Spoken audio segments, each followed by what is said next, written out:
جہاں صالحین کا ذکر ہو وہ اللہ کی رحمتیں نازل ہوتی ہیں. تو مجلس امام حسین علیہ السلام خود نور حاصل کرنے کا ایک ذریعہ اس خاطر ہے کہ صالحین جو کربلا میں تھے ان سے بڑھ کے کوئی صالحین گزرے نہیں. تو جب صالحین کا ذکر ہو تو وہاں اللہ عز و جل کی رحمتوں کا نزول ہوتا ہے. اور تواتر کے ساتھ ایک کے بعد ایک مجلس کا ہونا. میں اس پر ابن ابی العدید معتزلی کا ایک شعر سوچ رہا تھا. مولا علی علیہ السلام کے لیے ابن ابی العدید معتزلی نے ایک شعر لکھا اور وہ شعر یہ ہے کہ ارا لک مجدن لا کا ترجمہ یہ ہے کہ اے علی جب بھی کسی ممدوح کی مدح کی جائے تو ایک بار مدح کرنا کافی ہوتا ہے مدح کے لیے، اور وہ جو ممدوح کی صفت ہے وہ اس مدح میں تحلیل ہو جاتی. جبکہ آپ کی مدح کا معاملہ یہ ہے کہ جتنی مرتبہ بھی میں آپ کی حمد و ثنا کرتا ہوں تو وہ حمد ناقص رہتی ہے اور وہ صفت اپنے مقام پر مستقر ہوتی ہے. تو جب یہ ایک کے بعد ایک مجلس میں ذکر ہو تو جتنی مرتبہ بھی اس کی تکرار ہو تو وہ تکرار تو ناقص رہتی ہے اور وہ حمد اور وہ صفت اپنے مقام پر اسٹینڈ کرتی. پھر خاص طور پر ایک طریقہ کار جو ہمارے بزرگوں سے رائج ہوا اور جو ائمہ علیہ السلام کی سنت بھی ہے کہ بچوں کو مجلس امام حسین علیہ السلام میں خاص لے کر آنا، ان کے لیے اہتمام کرنا کہ وہ آئیں مجلس میں بیٹھیں شریک ہوں. ایک فرقہ تھا صادق علیہ محمد کے زمانے میں جس کا نام تھا مرجئہ. مرجئہ فرقہ وہ تھا کہ جو باطل عقائد پر تھا اور وہ یہ کہتا تھا کہ گناہ کبیرہ بھی اگر ہو، کتنے بھی گناہ کبیرہ ہو جائے تو وہ مومن اسی مقام کا مومن رہتا ہے، اس کے ایمان پہ کوئی فرق نہیں پڑتا. یہ آج بعض لوگوں کا ایمان کے ساتھ بھی یہ نظریہ بنا ہوا. اچھا، وہ بالکل اس کے مقابل پر تھے جو خوارج تھے. تو خوارج یہ کہتے تھے کہ جیسے گناہ کبیرہ ہوا تو وہ کافر ہو جاتا ہے انسان. اور مرجئہ یہ کہتے تھے کہ جتنے بھی گناہ کبیرہ ہو جائیں وہ مومن اسی مومن کا مقام کا رہتا ہے. معتزلہ یہ کہتے تھے کہ اگر گناہ کبیرہ ہو جائے تو نہ انسان مومن رہتا نہ کافر ہے. ایک طرح سے خاص طور پر خوارج کو جو ایک طرف ہے اور مرجئہ جو دوسرے ایکسٹریم پر ہے. خوارج یہ کہتے ہیں گناہ کبیرہ ہو جائے تو انسان کافر ہو جاتا ہے. مرجئہ یہ کہتے ہیں کہ جتنے بھی گناہ ہو ویسے کا ویسا مومن رہتا ہے. دونوں کو بنی امیہ چلا رہے ہیں. اور یہ آج کے زمانے میں ہوتا ہے کہ مثلا پاکستان میں کتنی این جی اوز ہیں اور کتنے ہی ویسٹرن پروپیگنڈا کرنے والے اور ان کے نیریٹو کو آگے بڑھانے والے. انہیں مثال کے طور پر آپ کو خبروں میں ملے گا کہ یو ایس ریجیم چلا رہی. لیکن کمال کی بات یہ ہے کہ جو جلوسوں میں امریکہ کا جھنڈا جلانے والے ہیں ان میں سے بہت سو امریکہ چلا رہے ہیں دونوں طرف سے، تاکہ یہ نیریٹو بھی ہمارے کنٹرول میں رہے اور اپوزیشن بھی ہمارے کنٹرول میں رہے. تو خوارج کو بھی بنی امیہ چلا رہے تھے اس لیے کہ خوارج دشمن علی تھے. تو وہ واحد فرقہ جو نعوذ باللہ من ذالک مولا علی علیہ السلام کو کافر کہتا تھا، نعوذ باللہ من ذالک، وہ خوارج تھا.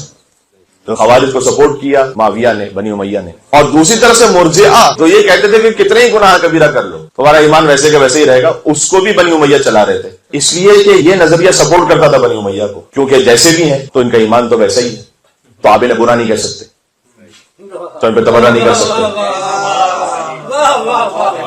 خوارج کو بھی اپنے مزاج اور اپنے مقصد کے مطابق بنی امیہ سپورٹ کرتے تھے اور مرجئہ کو بھی سپورٹ کرتے تھے، جبکہ دونوں الگ الگ ایکسٹریم ہیں. اس خاطر ہے کہ صادق علیہ محمد نے یہاں تک فرمایا کہ مرجئہ پر اس لیے لعنت ہو کہ وہ اہل بیت علیہ السلام کے قتل میں شریک ہیں، چونکہ بنی امیہ کی سپورٹ تھی انہیں. اور بنی امیہ جب اہل بیت علیہ السلام پر ظلم کرتے تھے تو مرجئہ کا نظریہ یہ تھا کہ کچھ بھی کر لیں یہ رہیں گے. بات یہ مجلس کے موضوع کے عنوان سے میں نے کیوں عرض کی، اس لیے کہ صادق علیہ محمد نے یہ فرمایا کہ اس سے پہلے کہ مرجئہ تمہارے بچوں کے دماغوں تک پہنچے، بہت اہم اصول ہے، تم جو عقائد حقہ ہیں وہ اپنے بچوں کے دماغوں میں پہنچاؤ تاکہ تمہاری بات پہلے پہنچے، مرجئہ کی بات پہنچنے سے پہلے تمہاری بات پہنچے. یہ نظریہ ٹھیک نہیں ہے اس حوالے سے جو ہمارے بعض لوگوں نے یوں بنایا ہوا ہے کہ بچے کو ہر طرح کی چیز دیکھنے دیں، وہ دیکھیں گے کہ وہ خود ہی فیصلہ کر لے گا کہ کیا حق ہے کیا باطل ہے. وہ اتنا میچور نہیں ہوتا. جیسے کہ میں نے بھی پتہ نہیں کسی مجلس میں آپ کے ہاں کہا تھا یا کہیں اور دنیا میں کہ اس وقت کا مثلا معاملہ یہ ہے کہ بچے کی ولادت جب ہوئی تو بچے کی ماں نے جب ڈاکٹر سے پوچھا کہ بوائے اور گرل، تو اس نے کہا let the kindergarten teacher decide after 5 years.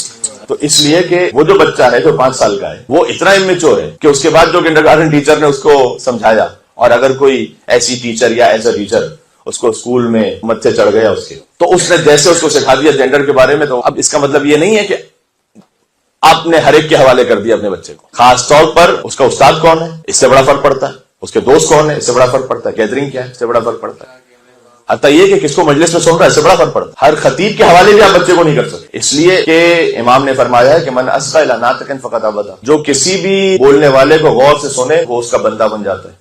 تو اگر کسی بولنے والے کو آپ غور سے سن رہے ہیں تو اس لیے میں نے بار بار عرض کیا ہے کہ یہ آپ نہ تصور لے کر آئیں اپنے دماغ میں کہ مولانا کچھ باتیں اگر غلط بھی ہیں ان کی تو ہم کچھ باتیں اچھی بھی لے لیتے ہیں، جو اچھی باتیں وہ صحیح سورس سے لیں. اللہ سے کرے دور تو تعلیم بھی فتنہ، املاک بھی اولاد بھی جاگیر بھی فتنہ، ناحق کے لیے اٹھے تو شمشیر بھی فتنہ، شمشیر تو کیا نعرہ تکبیر بھی فتنہ. نعرہ تکبیر ہمیشہ ہدایت کے لیے نہیں ہے، وہ تو معاویہ نے بھی قرآن نیزوں میں بلند کیا تھا، وہ قرآن ہدایت کے لیے نہیں بلند ہوا. یاد رکھیے گا کہ اگر علی کے دشمن کی زبان پر نعرہ تکبیر بھی ہے تو فتنہ ہے، اور علی کے ہاتھ میں اگر ذوالفقار بھی ہے تو اللہ کی جانب سے ہدایت اور رحمت. فقط حسن فعلی کو نہ دیکھیں، حسن فاعلی کو دیکھیں. یہ ایک بڑی بحث ہے فلسفے میں.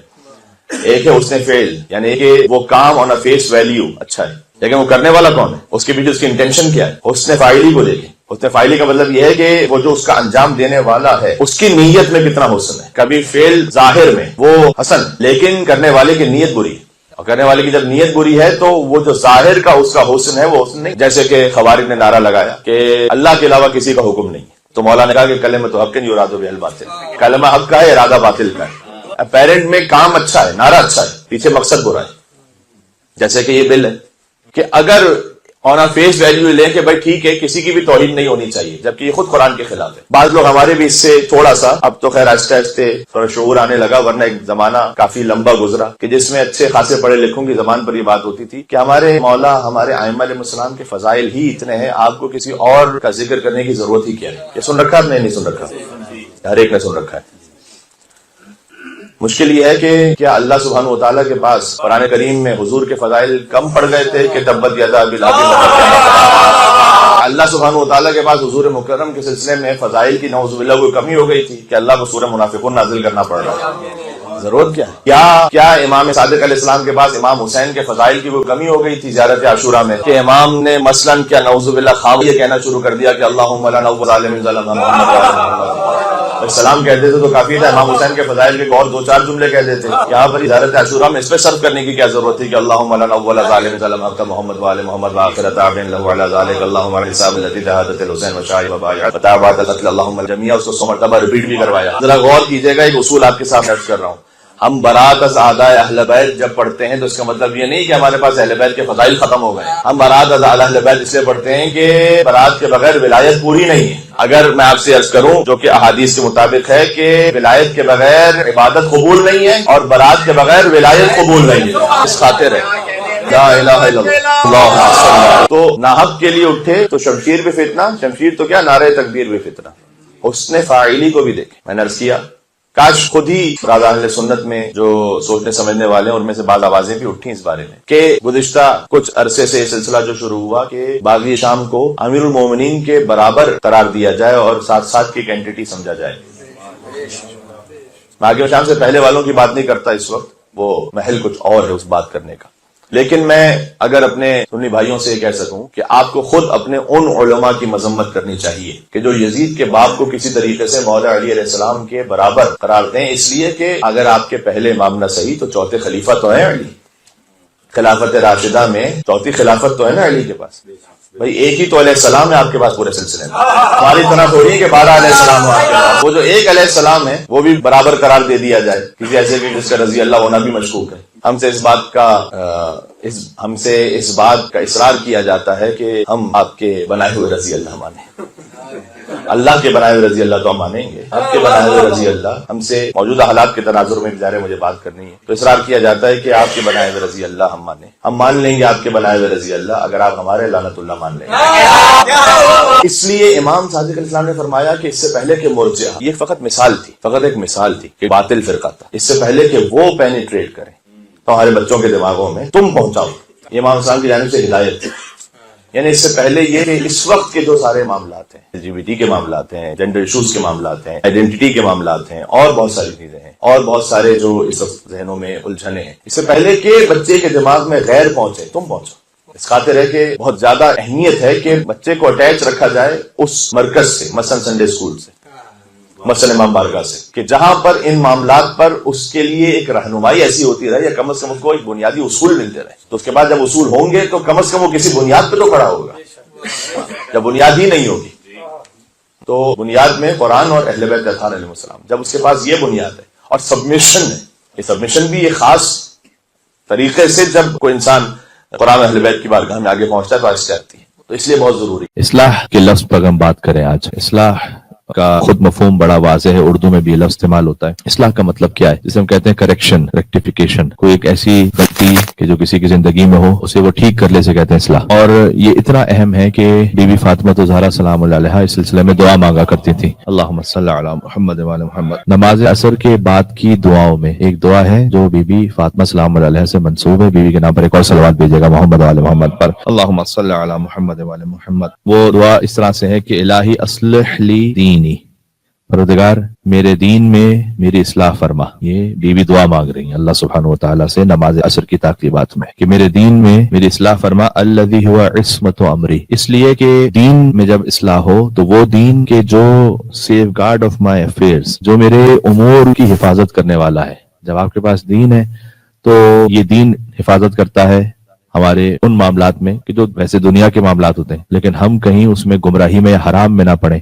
مثلا آپ کہیں کوئی جاب کرتے ہیں یا کوئی بزنس کرتے ہیں، آپ کے خانوادگی معاملات ہیں، تو اگر کسی کے پاس دین ہے تو وہ دین اسے بچا کے رکھتا ہے اللہ کی نافرمانی سے۔ تو پروردگار میرے دین کی اصلاح فرما، اس لیے کہ جب دین کی اصلاح ہوگی تو وہ مجھے محفوظ رکھے گا تیری معصیت سے۔ تو اس اصلاح کی دعا بی بی نے مانگی۔ وَأَصْلِحْ لِي دُنْيَايَ، فقط دین کی اصلاح نہیں، پھر فرمایا کہ میری دنیا کی بھی اصلاح فرما، الَّتِي فِيهَا مَعَاشِي، اس لیے کہ میرا معاش اس سے وابستہ ہے، لائیولیہڈ، تو وہ بھی ٹھیک ہونا چاہیے۔ وعلیکم السلام۔ پھر فرمایا وَأَصْلِحْ لِي آخِرَتِي الَّتِي إِلَيْهَا مَعَادِي، اور میری آخرت کی بھی اصلاح فرما۔ یہ بی بی نے ایک دعا میں 3 اصلاح مانگی ہیں، دین کی اصلاح، دنیا کی اصلاح، آخرت کی اصلاح۔ فرمایا آخرت کی اصلاح اس لیے فرما کہ الَّتِي إِلَيْهَا مَعَادِي، اس لیے کہ مجھے پلٹنا وہیں آخرت کی طرف ہے، چونکہ مجھے پلٹنا وہیں پر ہے، تو اگر وہاں کی اصلاح ہوگی تو یہ پلٹنا آسان رہے گا۔ تو اصلاح یعنی کریکشن، ریکٹیفیکیشن، یہ وہ دعا ہے کہ جو ائمہ علیہ السلام کی دعا میں آپ کو ملے گی۔ امام حسین علیہ السلام نے فرمایا کہ میں خروج کر رہا ہوں اس لیے کہ میں اپنے جد کی امت کی اصلاح چاہتا ہوں۔ اسی طرح سے امام جعفر صادق علیہ السلام یہ فرماتے تھے کہ میرے بابا امام محمد باقر علیہ السلام اللہم صلی علی محمد وعلی محمد اکثر ایک دعا پڑھتے تھے۔ تو چھٹے امام نے 5ویں امام کی ایک دعا بتائی اور فرمایا کہ یہ اکثر پڑھتے تھے، اور وہ دعا یہ تھی کہ نفسی، پروردگار سب سے پہلے تو میرے نفس کی اصلاح فرما۔ یہ اس طرح سے دعا شروع ہوتی ہے، فَإِنَّهَا أَهَمُّ الْأَنفُسِ إِلَيَّ، کیوں؟ اس لیے کہ دی موسٹ امپورٹنٹ سول آپ کے لیے کیا ہے؟ وہ خود آپ کا اپنا آپ کا اپنا نفس ہے۔ پروردگار میرے نفس کی اصلاح فرما، اس لیے کہ جو میرے لیے نفسوں میں اہم ترین نفس ہے وہ خود میرا اپنا نفس ہے۔ فرض کیجئے کہ اللہ نہ کرے اچانک یہاں پہ کوئی آفت آئے تو سب سے پہلے آپ خود موو ہوں گے نا اپنے آپ کو بچانے کے لیے۔ تو امام نے کہا کہ پروردگار میرے نفس کی اصلاح فرما، اس لیے کہ نفسوں میں جو اہم ترین نفس میرے لیے ہے وہ خود میرا اپنا ہے، تو سب سے پہلے وہ ٹھیک ہونا چاہیے۔ پھر ہم نے فرمایا کہ رب اصلح لی ذریتی، اور پھر میری ذریت، میری اولاد کی بھی اصلاح کر دے۔ کیوں؟ فإنہم یدی وعضدی، اس لیے کہ جو میری اولاد ہے وہی تو میرے ہاتھ اور بازو ہیں، تو اگر وہ ٹھیک ہوں، ان کی اصلاح ہو تو میرے گویا دست بازو ان کی اصلاح ہوگی۔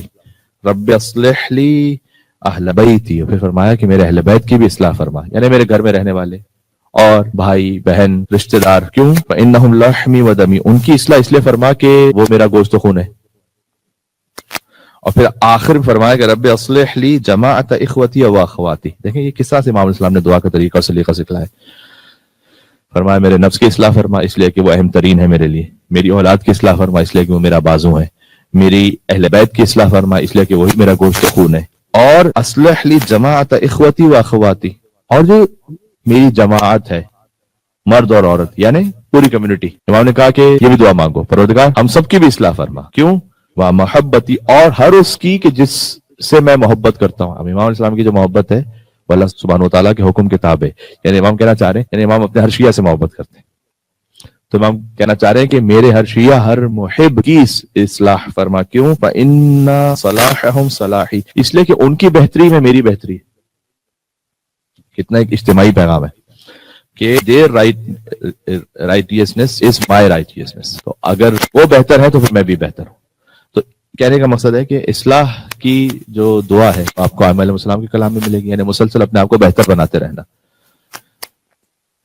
کبھی بھی کوئی انسان، کوئی مومن یہ نہیں کہہ سکتا کہ بس میں ایک ایسے مقام پر پہنچ چکا ہوں کہ جہاں پر اب اصلاح کی گنجائش ختم ہو گئی، ایسا کبھی بھی نہیں ہو سکتا۔ تو یہ مسلسل ائمہ اسلام کے کلام میں رہتا تھا. اور خود محرم الحرام اس میں ہمیں مدد کرتا ہے، امام حسین علیہ السلام کا ذکر ہمیں مدد کرتا ہے اصلاح کے لیے.